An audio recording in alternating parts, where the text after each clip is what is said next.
We can either live recognizing that the God of the Bible is there, or we can live as if the God of the Bible isn't there. We can live under heaven or under the sun.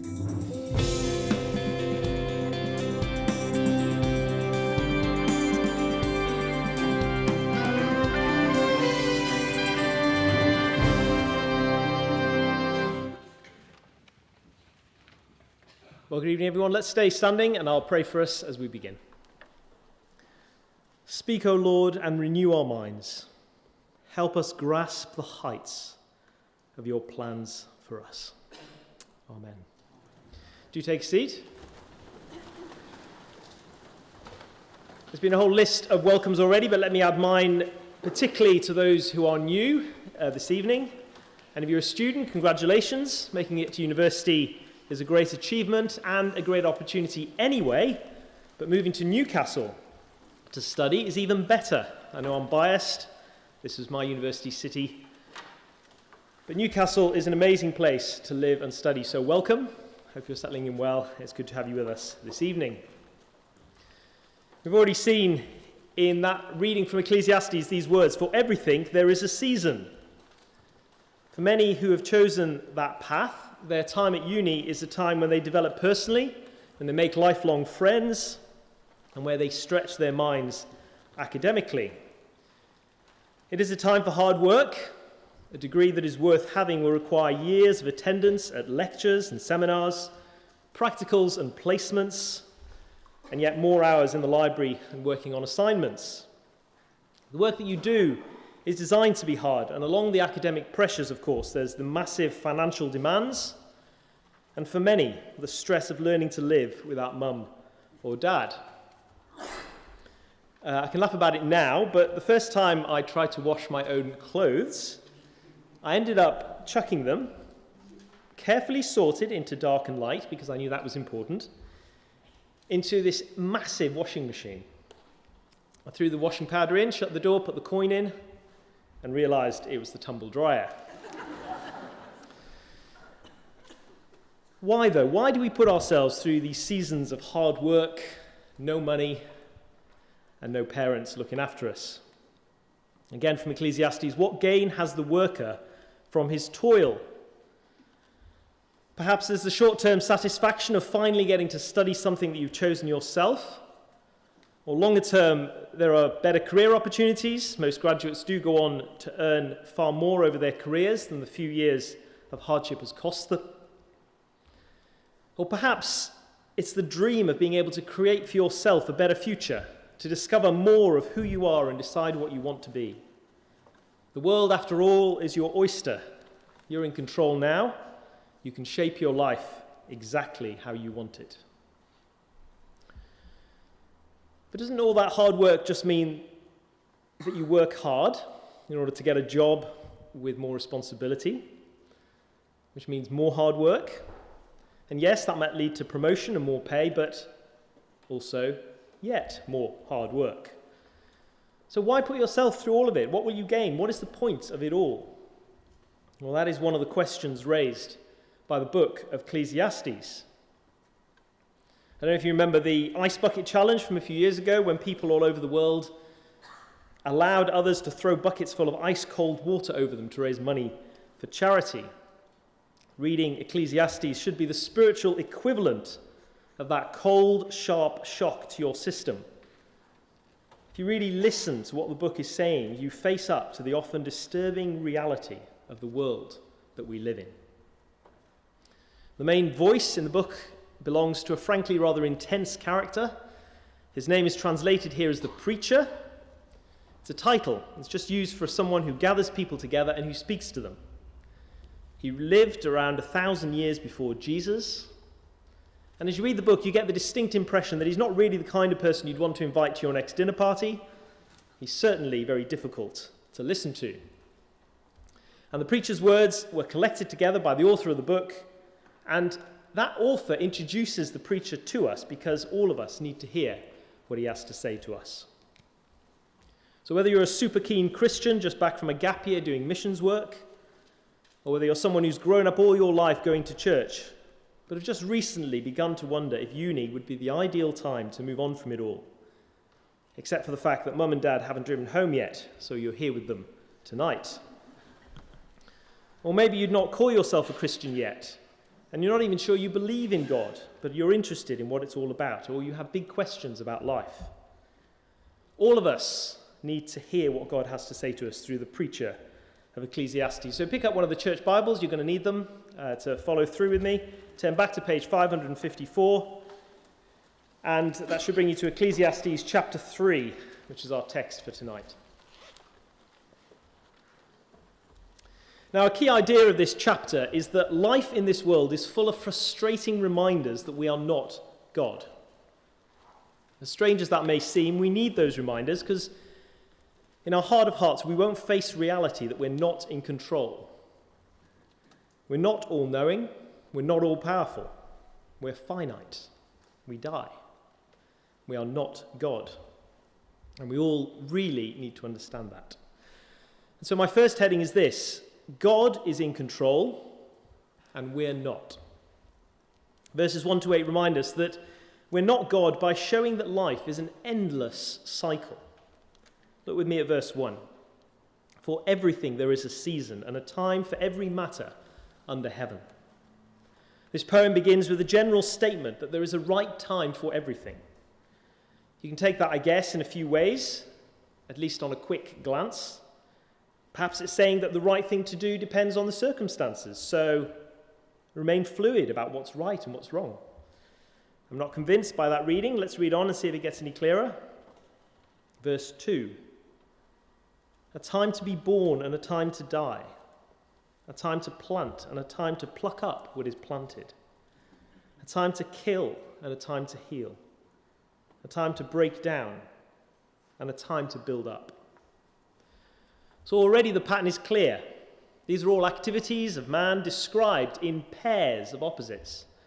One adds, the other subtracts. One steps forward, and then another backwards. Something is created, and then it's destroyed. Each has their time. Are they good? Are they bad? We don't know. The poem has a pleasing rhythm, but what does it achieve? One ladder up, one snake down. And we're still on square one. Let's go on. Verse 4. A time to weep and a time to laugh. A time to mourn and a time to dance. So now we're talking about emotions as well as activities. Emotions that are neither right nor wrong, just appropriate to their season. But who's chosen the season? Do we ever choose a time of weeping or mourning? Verse 5. A time to cast away stones and a time to gather stones together. A time to embrace and a time to refrain from embracing. A time to seek and a time to lose. A time to keep and a time to cast away. On and on life goes, endlessly to and fro, back and forth, like the pendulum under the grand old clock. But who is really in control? Who decides when it's time for the wind to change? Verse 7. A time to tear and a time to sow. A time to keep silence and a time to speak. A time to love and a time to hate. A time for war and a time for peace. So there is our poem. Lovely, isn't it, at first glance? Cue soft lighting, romantic music. Is that right? One thing follows another, but I can't direct it, can I? Nor can I stop the change. And what does it actually all achieve? We've been round and round before. Will peace last forever? Can we ever get to the point where there will be no longer any more tears?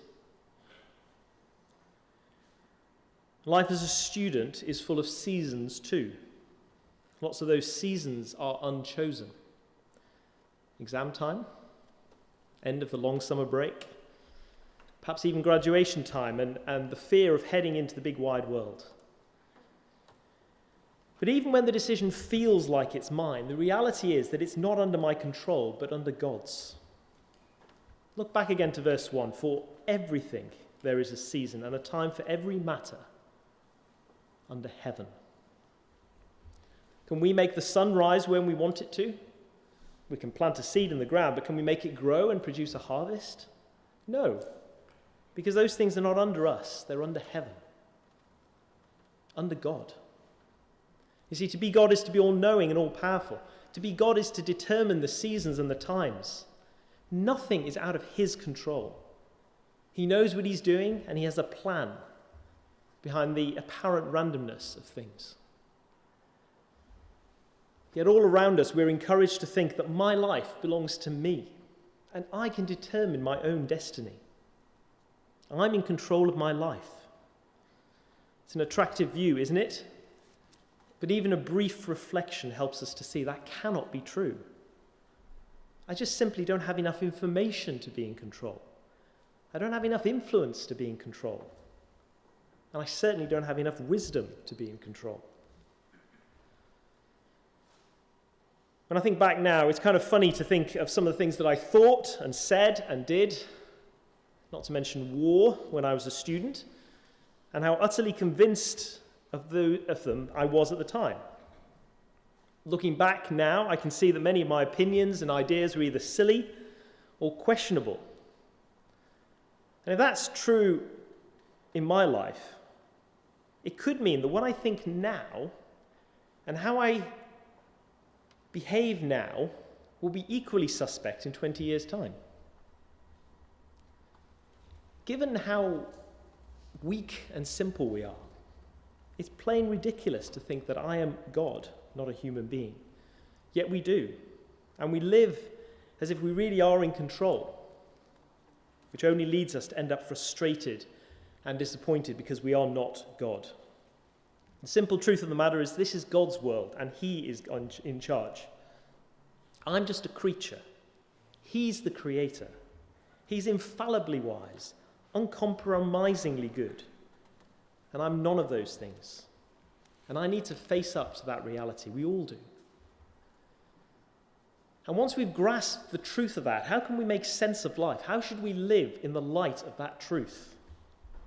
Well, let's read on and we'll see, and this is my second heading, that only God gives us purpose. We can't create it for ourselves. Have a look with me at verses 9 and 10. What gain has the worker from his toil? I've seen the busyness that God has given us, has given to the children of man to be busy with. What exactly does our hard work produce? Does my life have any meaning? Or will my hard work just result in more hard work with more stress and frustrations along the way? If you're familiar with the book of Ecclesiastes, there are a couple of phrases that appear over and over again in the book. The first is, all is vanity. And the second is under the sun. The original Hebrew word that's translated vanity has two meanings. Firstly, something that is temporary or fleeting. And secondly, something that's an enigma, a paradox. And when the preacher uses it in the book of Ecclesiastes, he's not saying that life has no meaning. He's just observed that life is confusing and disorientating and uncontrollable. And then there's that phrase, under the sun. And it stands in contrast with that phrase, under heaven, that we've already seen in verse 1. The phrase, under the sun, shows us that there are only two ways to live. We can either live recognizing that the God of the Bible is there, or we can live as if the God of the Bible isn't there. We can live under heaven or under the sun. Just turn back one page with me to the opening words of the book of Ecclesiastes, chapter 1. I'm going to read verses 1 to 3. The words of the preacher, the son of David, king in Jerusalem. Vanity of vanities, says the preacher. Vanity of vanities. All is vanity. What does man gain by all the toil at which he toils under the sun? The preacher's not suffering from depression. He's just helping us to see that living our lives without reference to God will mean that our lives lack purpose. Life can often be full of frustrations, transience, perplexities, death. That's because we live in a fallen world. If this was a film, it would be a good moment for a flashback moment to that time when God judged man's rebellion against him and laid on him a burden with these words in Genesis 3, verse 19.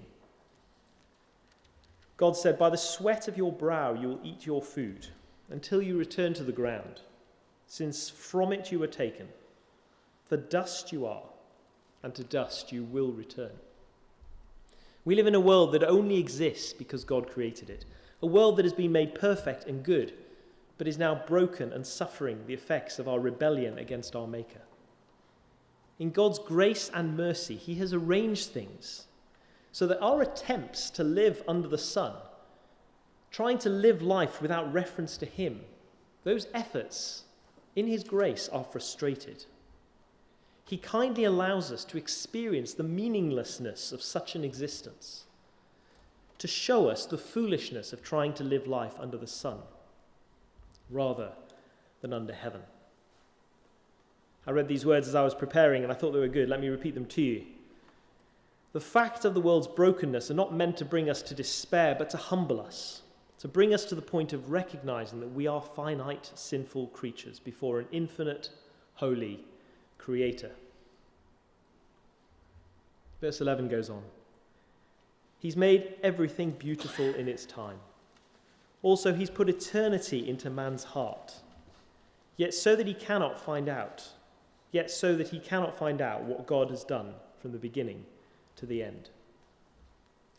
The book of Genesis makes it clear that God created us in his image, and so we're not like animals.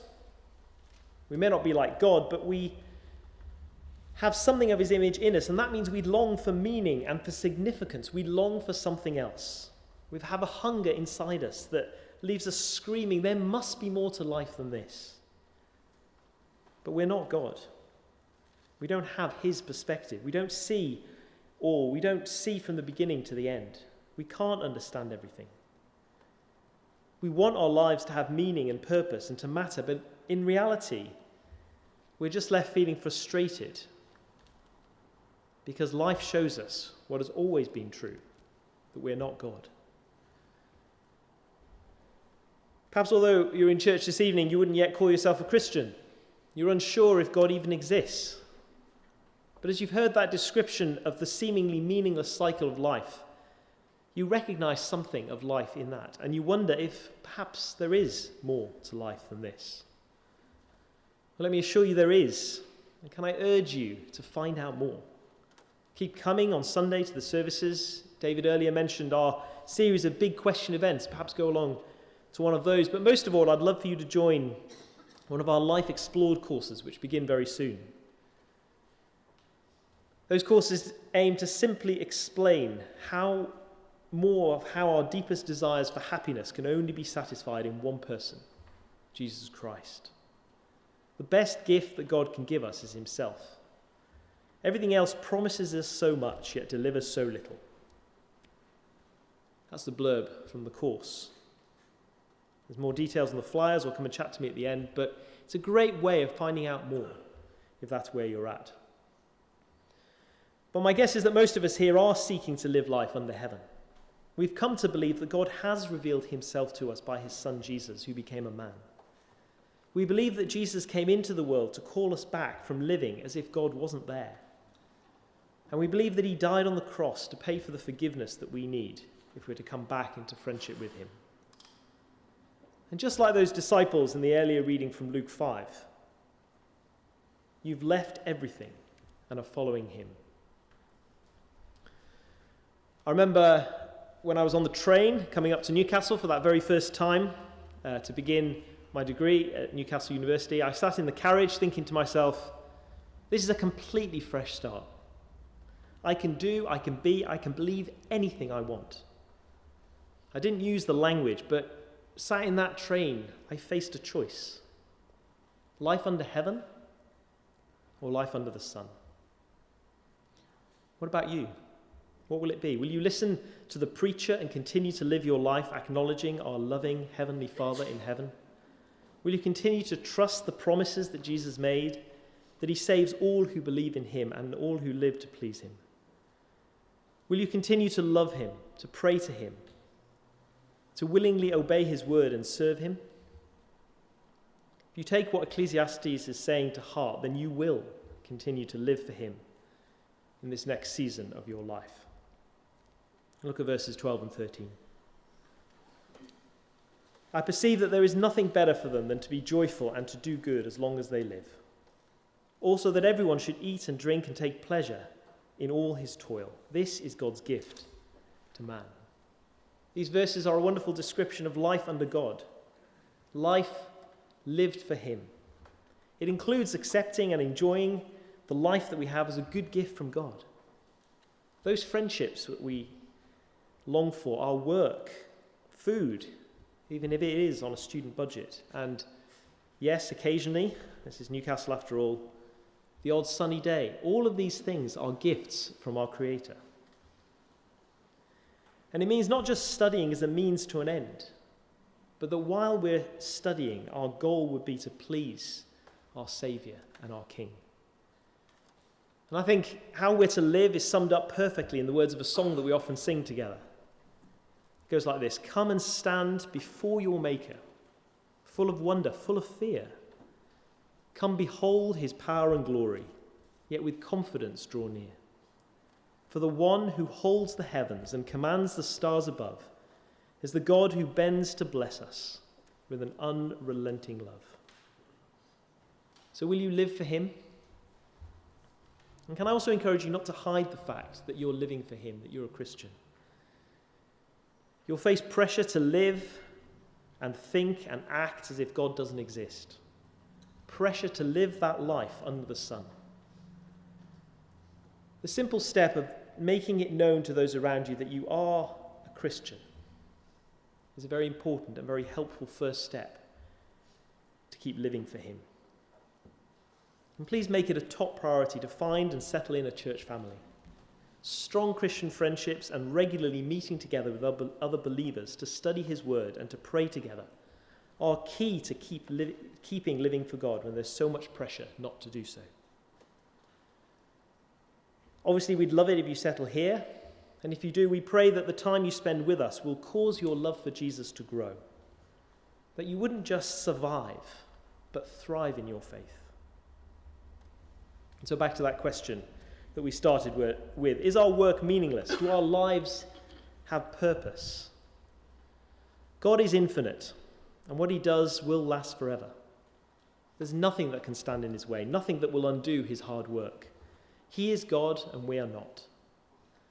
And we're to live humbly and joyfully under his sovereign rule. And when we do that, what matters to him will soon matter to us. And we'll end up filling our lives with meaning and purpose as we follow him.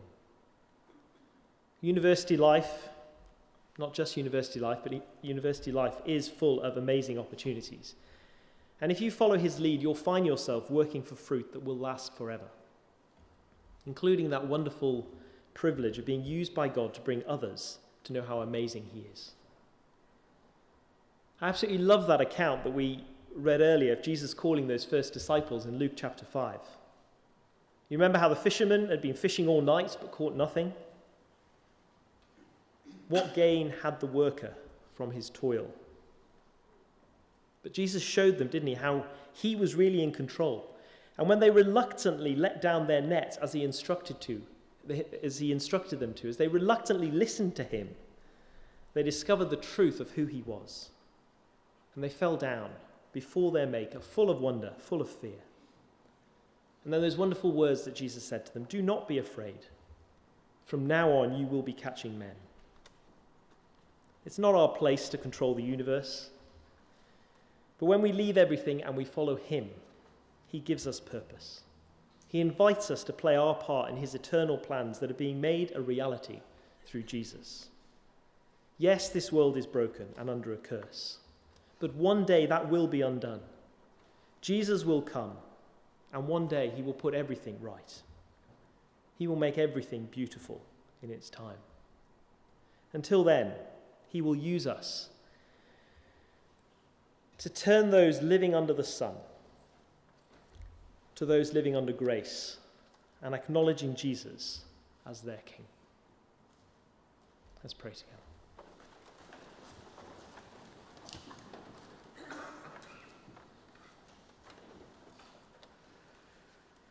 As we end, let me use the words of Psalm 39, verses 4 to 7 to shape our prayers.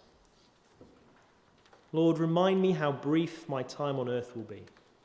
Remind me that my days are numbered, how fleeting my life is. You've made my life no longer than the width of my hand. My entire lifetime is just a moment to you. At best, each of us is but a breath. We are merely moving shadows, and all our busy rushing ends in nothing. We heap up wealth not knowing who will spend it. And so, Lord, where do I put my hope? My only hope is in you. Amen.